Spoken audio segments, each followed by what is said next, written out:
Hey guys, spoiler alert, there's no one right way to case your leather. But in this video, I want to not just talk to you about what it means to case your leather, why we do that, and show you how I do it, but I want to show you how to start recognizing when your leather's too wet, too dry, or when it's just at that right amount of moisture content to really bring the most out of your tooling. So let's head to the marble and get started. The whole goal of casing our leather is to get the right moisture content in there that allows us to get the color and the impressions that we want in our tooling.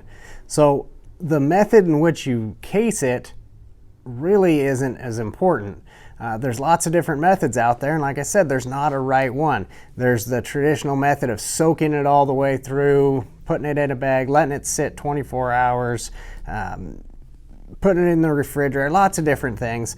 But the overall goal, and that's the important thing that we're going to get at here, is to get the right moisture content in your leather. So that's what we're going to look at today. And we have 3 different pieces of leather. We're going to look at what it looks like to tool on one that's too dry, and we're going to look at too wet, and we're going to look at kind of just that right amount of moisture content in there. And the 3 tools that we're going to be looking at using is what I consider to be the 3 foundation tools in leather carving, and that's going to be our swivel knife, a bevel, and then a shader of some sort. I'm going to be using a checkered bevel from Barry King. It's just a standard checkered bevel, and then a vertical lime thumbprint for our shading. But when we talk about applying water, the method I use is a sponge. So I just have a little dish of water here with a sponge in it. Just a natural sea sponge, seems to hold the water really well, but you can use a dish sponge. If you're getting one brand new, I really recommend rinsing that out because they have a little bit of chemical in there to start with. You can use a spray bottle. You can hold it out in the rain or use a squirt gun for all I care. The main thing I want you to do is start getting the right moisture content in there to really help improve your tooling. But when I look at this, we're going to leave one, like I said, too dry. But I want to look at one. When I first wet this down, I look for how quick that water is absorbing in there. Now we're going to be tooling on Herman Oak leather, and this is 8/9 ounce. So for a reference point, now you're going to get different color out of Herman Oak leather than you are out of some of your import leathers or other tanneries that produce veg tan leather. But the Herman Oak is pretty widely known for being very good to tool on and getting good color out of. But I watch and see how quick that water is absorbing in there. When I first sit down to do a project, I'll wet it down pretty good. And my idea that I'm doing is getting that moisture buried into that leather, letting it soak in there. So you can see as I watch, I'm watching just how quick that soaks in. Now it's starting to take a minute to soak in there. Okay, so I'm going to let that one sit. That's about what I would do to start with on one. We're going to go ahead with one here, and I'm going to wet this down. We can watch that same process again. That water's starting to soak in there. Taking just a minute, but it's soaking in still pretty fast. Now there's not an exact time limit or anything. That's kind of something you'll learn as you go. There's nothing we can do in one video here that's going to make you excellent at something, but hopefully you can start applying these pointers to add to your tooling experience and really help overall make things a little bit better for you. But it's going to take practice. I'm going to keep wetting this one down here because I want to get this one where it's too wet. And you can see it's still absorbing in there pretty good. We're going to wet that down one more time here, just so we can start getting a look at what that looks like. Pretty common when you figure out to start wetting your leather down to go too wet. Could see people, they seem to go to one extreme or another. Either they forget about wetting their leather down, so they let it just go super dry while they're tooling, or man, every couple minutes during a class I see somebody over there wetting it down, so I have to pump the brakes just a little bit.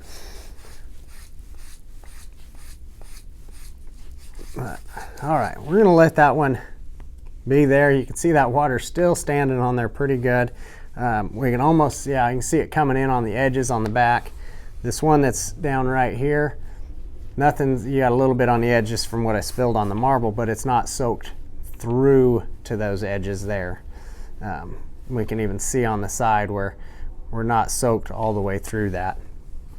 This one here, on the other hand, you can see that's soaking pretty darn well. You know, and you can feel that. This feels real flimsy. I mean, you can't feel it through the camera, but you can get the idea. This one has a little bit more firmness to there. And this one, we're still really dry. And just with that, you can look and you can see the color difference there. Now, sometimes it's hard when you're just working on one project to see that, but when you see them stacked against each other, you can really tell the difference. But now let's start looking at the next thing for kind of a guideline on telling if your leather is too dry, too wet, or just right. First one we talked about is color, right? You can see that color. The next one we're going to talk about is feel. When you feel that leather, for one, just with your hand, you can't feel that through the screen, but if you get 3 pieces of leather and do this with them, you'll be able to kind of tell that difference a little bit. But the feel in your tools is big too. When I try to run cuts on this leather that's really dry, I can cut it for sure, but I can feel my knife dragging on there a bit, and I can't get the depth out of it that I want to get. Kind of looks like I'm just scratching at the surface there. It's hard to get those cuts very deep, and it's all pretty consistent. I can't get very good fade because it's all pretty light. When I go to the moisture content that I'm looking for, it's really easy to get a nice deep cut to start with. I can fade those cuts out really well, and it just feels like butter going through there. Now this is on the wettest side of what I like to cut with, and because when you first start that pattern, right, we soak that down, and then I'm going to get to cutting my pattern all the way through. The reason I can tell this is the wettest I really want to do it, but we're getting really close to being perfect. You can see kind of that color variance there as I push that knife in. You know, you can see it's moving that moisture around a little bit in there, but the feel of that is really nice. Now when you get to too wet, my knife is really starting to almost drag again like it did on the too dry.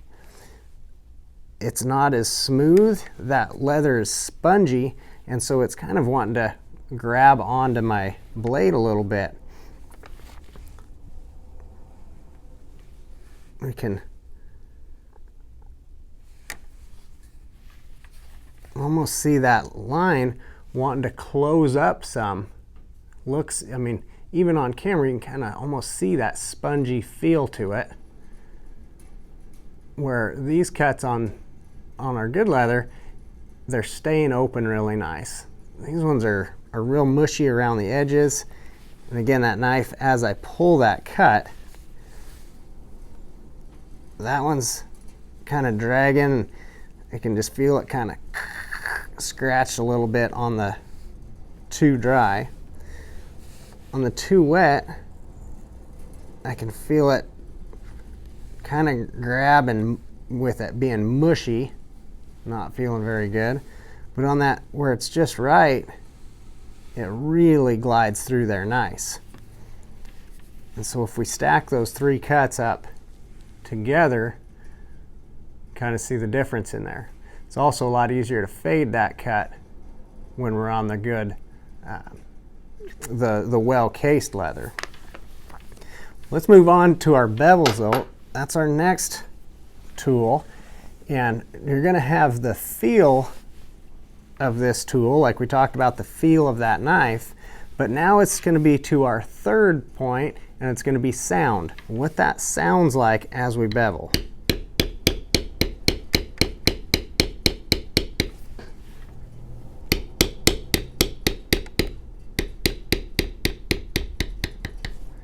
And as I do that, you can kind of hear it just pretty dense. I'm gonna go through all these so you can see, but you can see we talked about color. We're not getting a whole lot of color variation when we strike that tool down. There's not a lot of what we call burnishing. Burnishing is what we're after. So when I go to this piece that's cased up just right,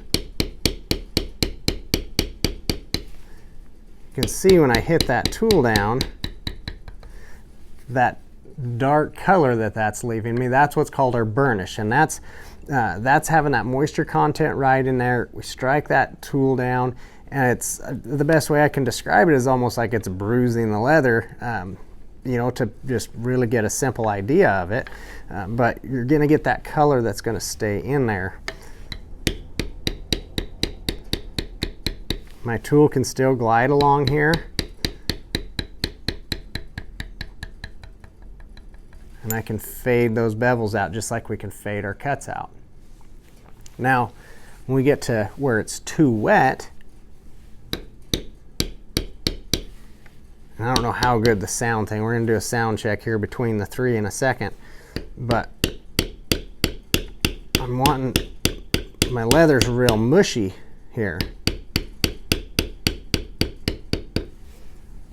So in comparison, you can see on this one here, that line that we cut in stays really good and firm. Same thing here, that line stays right where we want it to be, and our bevel is pushing out away from that, shadowing out away there. When we get to where it's too wet, you can see that that leather's real mushy, and it's almost stacking this leather up on the edge here. You can see that little ridge because it's shoving my leather back this way as well, with it being so wet and mushy there. We can start seeing that cut lines clear in here, and instead of our cut line staying where it's at and all of our leather pushing that one direction, it's mushing back. So we don't want that. And you can feel when you're beveling, it feels different. It feels really, again, I keep going back to that word mushy, but that's the best way to describe that. And you start seeing those wrinkled up edges on there. And it also makes it harder to fade that cut out as well when you bevel that line.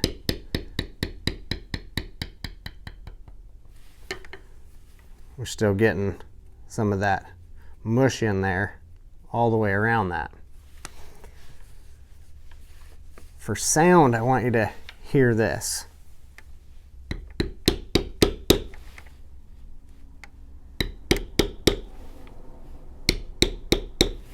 It's a minor difference, and I don't know how well that's coming through on your audio in this video, but it's something sitting here in the shop. It's a distinct difference that you can tell.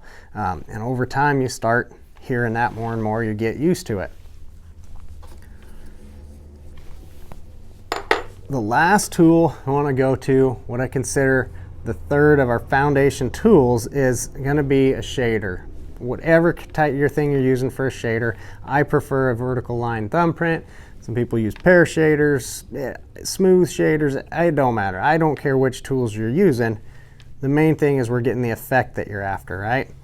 So when I look at shading this around here, we're going to start with too dry.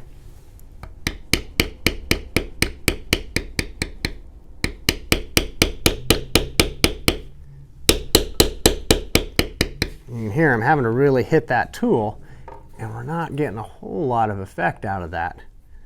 It's not wanting to take that impression very good. We're definitely not getting that burnishing look to it. Now we get this leather, it's cased up real nice. Doesn't take near the force to hit that with. We get a great burnish effect out of that, right?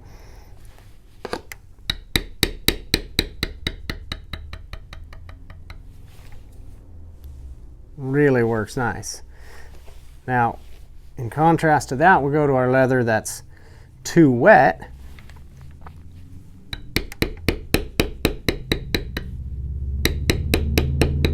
We'll get back to that mushy feeling thing again. But the next thing that I want to talk about is that burnishing. in here. We get some burnishing, definitely more than we get with the 2 dry, but it's mushing out a bit and not getting that real crispness and that real nice dark deep burnish that we want in there. So remember, when we're looking at this stuff, there's 2 dry, there's 2 wet, and there's kind of that just right in the middle. Now, as I'm tooling, if I notice that my leather is starting to get too dry, I just simply go back with my sponge and I re-wet that. Or you use your spray bottle or whatever method you want to use, but it's okay to re-wet that during your process there. There's nothing to say that you have to only wet that down one time. The main thing is we get that moisture content right in your leather. Thanks for hanging out with me here. I hope this helps clear things up and simplifies the whole idea of casing leather for you. Be sure to subscribe to the channel so you don't miss out on any of our future videos, and check out the links into the description if you need access to good tools, leather, or further class instruction. If you want to dive deep on different projects, love to invite you over to the Leather Life Classroom as well. Take care. We'll see you on the next video.